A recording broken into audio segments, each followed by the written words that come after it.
ಕ್ರಿಸ್ತನ ಹೆಸರಿನಲ್ಲಿ ನಿಮ್ಮೆಲ್ಲರಿಗೆ ಶುಭ ವಂದನೆಗಳು. ಈ ದಿನ ಸತ್ಯವೇದದಿಂದ ಇರ್ಮೀಯನು ಬರೆದ ಗ್ರಂಥ 33ನೇ ಅಧ್ಯಾಯ 3ನೇ ವಚನವನ್ನು ಓದಿಕೊಳ್ಳೋಣ. ನನ್ನನ್ನು ಕೇಳಿಕೋ, ನಾನು ನಿನಗೆ ಸದುತ್ತರವನ್ನು ದಯಪಾಲಿಸಿ ನಿನಗೆ ತಿಳಿಯದ ಮಹತ್ತಾದ ಗೂಢಾರ್ಥಗಳನ್ನು ಗೋಚರಪಡಿಸುವೆನು. ಪ್ರಾರ್ಥನೆ ಮಾಡಿಕೊಳ್ಳೋಣ. ಪರಿಶುದ್ಧನಾದ ದೇವರೇ, ಈ ಒಂದು ಶುಭ ದಿನಕ್ಕಾಗಿ, ಒಳ್ಳೆಯ ಸಮಯಕ್ಕಾಗಿ ನಿನ್ನ ನಾಮಕ್ಕೆ ಅನೇಕ ವಂದನೆಗಳ ಕರ್ತನೆ. ಸಜೀವ ಲೆಕ್ಕದಲ್ಲಿ ಎಣಿಸಿ ನಮ್ಮನ್ನು ಜ್ಞಾಪಕ ಮಾಡಿಕೊಂಡಿದ್ದಕ್ಕಾಗಿ ಸ್ತೋತ್ರಗಳನ್ನು ಸಲ್ಲಿಸುತ್ತೇವೆ.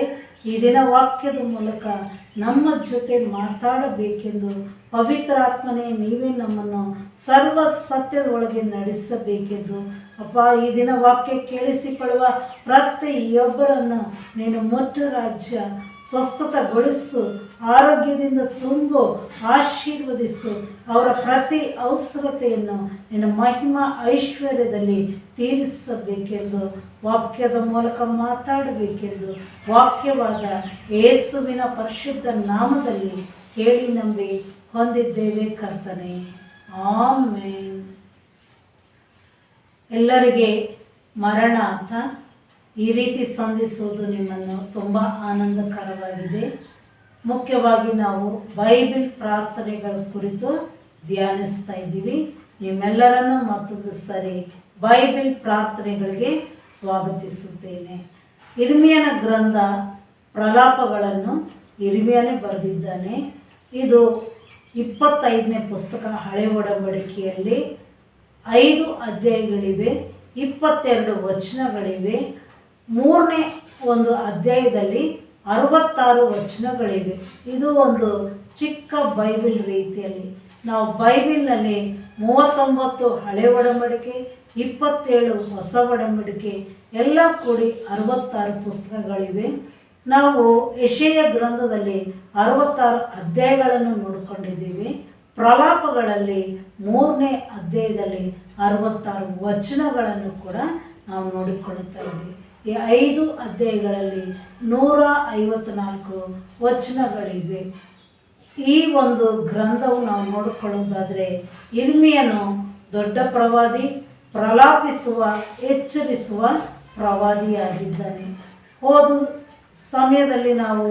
ಕಳೆದ ಸಮಯದಲ್ಲಿ ಇರ್ಮೀಯನ ಗ್ರಂಥದ 11 ಪ್ರಾರ್ಥನೆಗಳನ್ನು ನಾವು ಧ್ಯಾನಿಸಿಕೊಂಡಿದ್ದೀವಿ. ಈ ದಿನ 4 ಪ್ರಾರ್ಥನೆಗಳು ಪ್ರಲಾಪಗಳಿಂದ ಧ್ಯಾನಿಸಿಕೊಳ್ಳೋಣ. 1ನೇ ಪ್ರಾರ್ಥನೆ ಪ್ರಲಾಪಗಳಲ್ಲಿ 1ನೇ ಅಧ್ಯಾಯ 20ರಿಂದ 22 ವಚನಗಳಲ್ಲಿ ನಾವು ನೋಡಿಕೊಳ್ಳಬಹುದು. ಇಸ್ರಾಯೇಲ್ ಜನಾಂಗದವರು ದೇವರ ಆಜ್ಞೆಯನ್ನು ಮೀರಿದಾಗ, ಬಬಿಲೋನಿಯರು ಯೆರೂಸಲೇಮನ್ನು ನಾಶಪಡಿಸಿದಾಗ, ವೈಭವವನ್ನೆಲ್ಲ ಕಳೆದುಕೊಂಡು ತಗ್ಗಿಸಲ್ಪಟ್ಟವರಾಗಿ ಪಾಪ ಮಾಡಿ ವಿಪರೀತ ಹೀನ ಸ್ಥಿತಿಯಲ್ಲಿ ಬಿದ್ದಾಗ ಈ ಒಂದು ಪ್ರವಾದಿ ಪ್ರಲಾಪಿಸುತ್ತಾ ಪ್ರಾರ್ಥಿಸುತ್ತಾ ಇದ್ದಾರೆ. ಯೆಹೋವನೇ ನ್ಯಾಯ ಸ್ವರೂಪನು, ನಾನಾದರೂ ಆತನ ಆಜ್ಞೆ ಮೀರಿದವಳಾಗಿ ಯೆಹೋವನೇ ಕಟಾಕ್ಷಿಸು. ನಾನು ಇಕ್ಕಟ್ಟಿಗೆ ಸಿಕ್ಕಿಕೊಂಡಿದ್ದೇನೆ, ನನ್ನ ಕರುಳು ಕುದಿಯುತ್ತಿದೆ. ನಾನು ಕೇವಲ ದ್ರೋಹ ಮಾಡಿದ್ರಿಂದ ನನ್ನ ಹೃದಯವು ಮಗಚಿಕೊಂಡಿದೆ.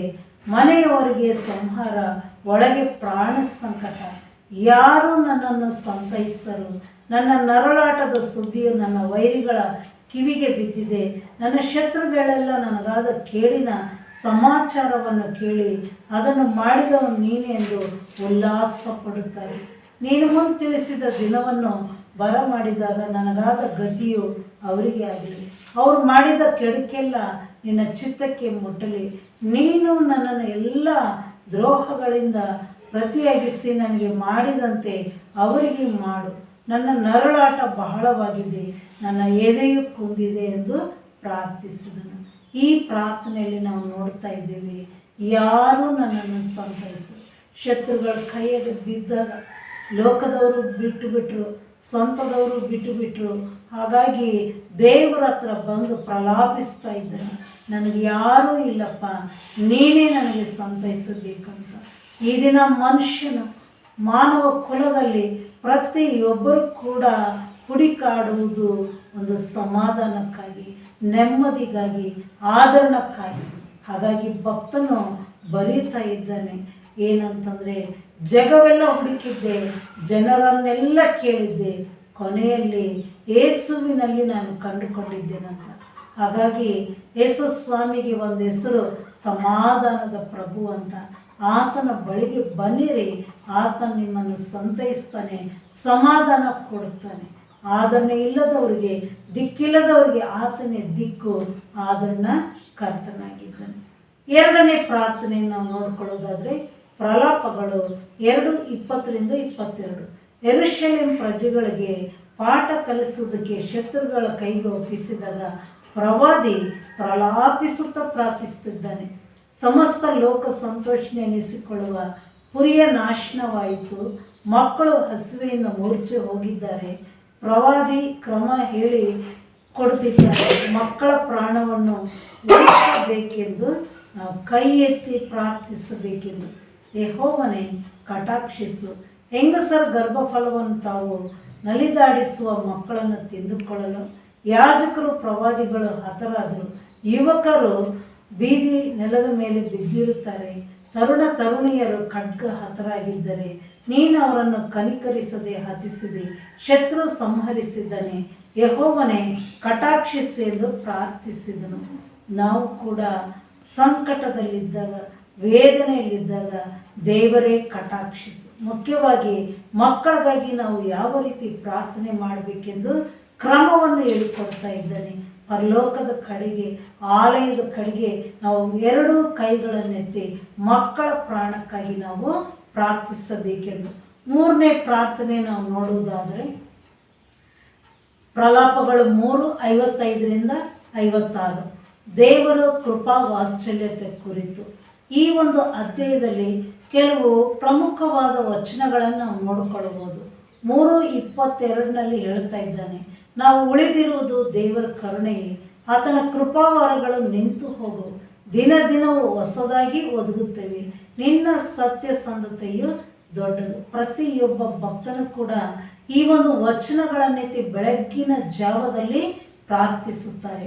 ನಾವು ಪ್ರಾರ್ಥಿಸುವುದು ವಾಕ್ಯವನ್ನು ಓದಿದಾಗ ವಾಗ್ದಾನಗಳನ್ನೆತ್ತಿ ಪ್ರಾರ್ಥಿಸಬೇಕು. ಹಾಗಾಗಿ ನಾವು ಈ ದಿನ ಉಳಿದು ಬಂದರೆ ಅದು ನಿಜವಾಗಿ ದೇವರ ಕೃಪೆ, ಆತನ ಕೃಪಾವರಗಳು ನಿಂತು ಹೋಗೋದಿಲ್ಲ. ಅದಕ್ಕಾಗಿ ಆತನ ಸನ್ನಿಧಾನಕ್ಕೆ ಬೆಳಗ್ಗಿನ ಜಾವದಲ್ಲಿ ಎದ್ದು, ದೇವರೇ ಈ ದಿನ ನಿನ್ನ ಕೃಪಾವರಗಳಿಂದ ನನ್ನನ್ನು ಆಶೀರ್ವದಿಸು ಅಂತ ಕೇಳಿಕೊಳ್ಳಬೇಕು.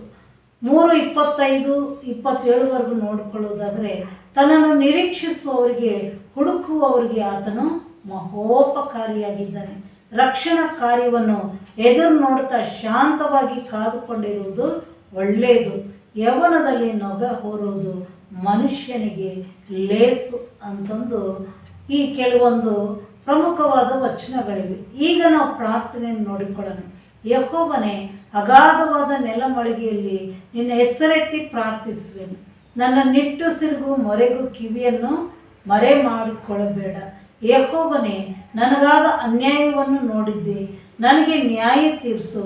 ಶತ್ರುಗಳ ತಂತ್ರೋಪಾಯಗಳಿಂದ, ನನ್ನ ಎದುರಾಳಿಗಳಿಂದ ನಿಂದನೆಗೆ ಗೇಲಿಯಾಗಿ ಇದ್ದೇನೆ, ಗುರಿಯಾಗಿದ್ದೇನೆ ಅಂತಂದು ಆತನ ಪ್ರಾರ್ಥನೆ ಮಾಡ್ತಾ ಇದ್ದಾನೆ. ಅಗಾಧವಾದ ನೆಲಮನೆಯಿಂದ ಪ್ರಾರ್ಥನೆ ಮಾಡ್ತಾ ಇದ್ದೀವಿ. ಈ ದಿನ ನಾವು ಪ್ರಯಾಣ ಮಾಡುತ್ತಿರುವಾಗಲೂ, ಅಡುಗೆ ಮಾಡುತ್ತಿರುವಾಗಲೂ, ನಾವು ಮಲಗಿದಾಗಲೂ, ಎಲ್ಲಿರುವುದಾದರೂ ಕೂಡ ನಾವು ಪ್ರಾರ್ಥಿಸುವುದಾದರೆ ದೇವರು ಸದುತ್ತರ ಕೊಡಲಿಕ್ಕೆ ಸಿದ್ಧವಾಗಿದ್ದಾನೆ. ನನ್ನ ಧ್ವನಿಯನ್ನು ಕೇಳಿದ್ದೆ, ನಾನು ಕೂಗಿಕೊಂಡಾಗ ನನ್ನ ಸಮೀಪಕ್ಕೆ ಬಂದು ಭಯಪಡಬೇಡ ಎಂದು ಅಭಯ ನೀಡಿದೆ. ದೇವರು ನಮಗೆ ಎಲ್ಲರಿಗೆ ಈ ದಿನದಲ್ಲಿ ಅಭಯ ನೀಡ್ತಾ ಇದ್ದೇನೆ. ಭಯಪಡಬೇಡ್ರಿ, ನೀವು ಜಯಿಸುವವರಾಗಿ, ನಿಮ್ಮ ಶತ್ರುಗಳನ್ನು ನೀವು ಜಯಿಸುವವರಾಗಿ ನಾನು ಮಾಡ್ತೀನಿ ಅಂತಂದು ಅವರ ಮುಂದನೆ ನಮಗೆ ಔತಣವನ್ನು ಸಿದ್ಧ ಮಾಡುವ ದೇವರಾಗಿದ್ದಾರೆ. ಎಷ್ಟು ಒಳ್ಳೆಯ ದೇವರು ನೋಡ್ರಿ.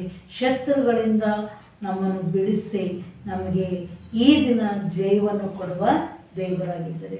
ನಾಲ್ಕನೇ ಪ್ರಾರ್ಥನೆ ನಾವು ನೋಡ್ಕೊಳ್ಳೋದಾದರೆ ಪ್ರಲಾಪಗಳು 5ನೇ ಅಧ್ಯಾಯ. ಆ ಅಧ್ಯಾಯ ಪೂರ್ತಿ ಪ್ರಾರ್ಥನೆ ಇರ್ತದೆ. ಕೆಲವು ಪ್ರಮುಖವಾದ ಒಂದು ಪ್ರಾರ್ಥನಾ ವಚನಗಳನ್ನು ಮಾತ್ರ ನಾವು ಧ್ಯಾನಿಸಿಕೊಳ್ಳೋಣ. ಯೆಹೋವನೇ, ನಮಗಾದ ದುರ್ಗತಿಯನ್ನು ಚಿತ್ತಕ್ಕೆ ತಂದುಕೋ, ನಾವು ಗುರಿಯಾಗಿರುವ ದೂಷಣೆಯನ್ನು ದೃಷ್ಟಿಸಿ ನೋಡು. ಆತನು ಹೇಳ್ತಾ ಇದ್ದಾನೆ, ನಮ್ಮ ಸ್ವಾಸ್ಥ್ಯವು ಪರರ ಪಾಲಾಗಿದೆ. ನಾವು ತಂದೆ ಇಲ್ಲದೆ ಅನಾಥರು, ತಾಯಿಗಳು ವಿಧವೆ ಗತಿಗೆ ಬಂದಿದ್ದಾರೆ. ನಾವು ಸ್ವಂತವಾದ ನೀರನ್ನು ಕೂಡ ಕೊಂಡುಕೊಂಡು ಕುಡಿಯಬೇಕಾಗಿದೆ. ಮನೆ ಸೌದೆ ವಿಷಯದಲ್ಲಿ ಆತನು ವಿಜ್ಞಾಪನೆ ಮಾಡ್ತಾ ಇದ್ದಾನೆ. ವಿಶ್ರಾಂತಿ ಇಲ್ಲ. ಐಗುಪ್ತರು, ಅಸೂರಿಯರು ನಮ್ಮನ್ನು ಅಧೀನ ಮಾಡಿಕೊಂಡಿದ್ದಾರೆ.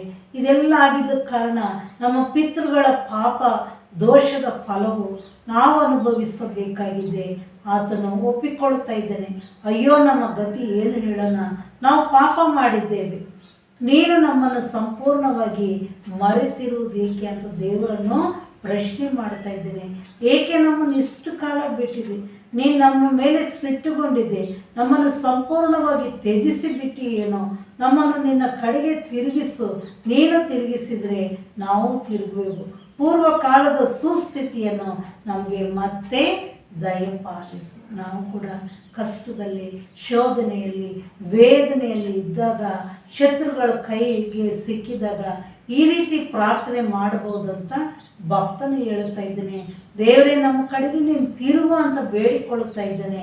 ಅಷ್ಟೇ ಅಲ್ಲದೆ ಪೂರ್ವ ಕಾಲದ ಸುಸ್ಥಿತಿಯನ್ನು ನಾವು ಕೂಡ ಕೋವಿಡ್-19ಗೆ ಮುಂಚಿತವಾಗಿ ಎಲ್ಲರೂ ಚೆನ್ನಾಗಿದ್ದರು, ಸಂತೋಷವಾಗಿದ್ದರು, ಅವರವ್ರ ಕಾರ್ಯಗಳಲ್ಲಿ ಇದ್ದರು.